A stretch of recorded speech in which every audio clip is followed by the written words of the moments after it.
You ask Tiger to solve.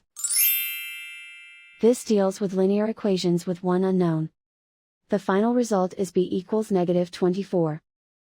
Let's solve it step by step. Group all constants on the right side of the equation. Add 2 to both sides. Simplify the arithmetic.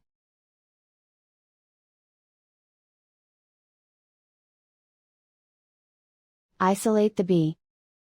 Multiply both sides by inverse fraction 2 over -1.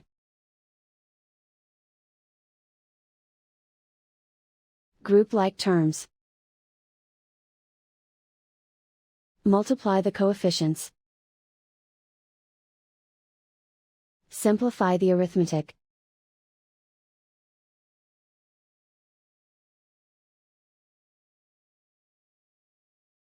And so the final result is b equals -24.